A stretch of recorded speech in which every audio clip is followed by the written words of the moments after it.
ఎవరైనా సరే చంద్రమహ దశ జరుగుతుంది, చంద్రమహ దశ కలిసి రావట్లేదు, చంద్రమహలో ఇబ్బంది పడుతున్నాం అనుకున్న వాళ్ళు శివాలయానికి వెళ్ళడం, శివుడికి అభిషేకాలు చేయించుకోవడం ఇలాంటివి చేస్తే సరిపోతుంది. కానీ అవి చేసినా కూడా చంద్రమహ దశలో ఇబ్బంది పడుతున్నాం, లేకపోతే చంద్రుడి వల్ల ఏదో ఇబ్బంది ఉంది. ఎందుకంటే జాతక చక్రంలో మిగతా గ్రహాలు లేదంటే దశలు ఎంత బలంగా ఉన్నప్పటికీ కూడా చంద్రుడు బలంగా లేకపోతే ఆ జాతకం మనకి సంపూర్ణ ఫలితాన్ని ఇవ్వదు.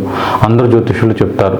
అలా ఎవరికైతే చంద్రుడి వల్ల ఇబ్బంది ఉందో వాళ్ళు దశమహావిద్యల్లో అమ్మవారైన భువనేశ్వరి దేవి యొక్క ఆరాధన చేసుకోవడం చాలా చాలా మంచిది.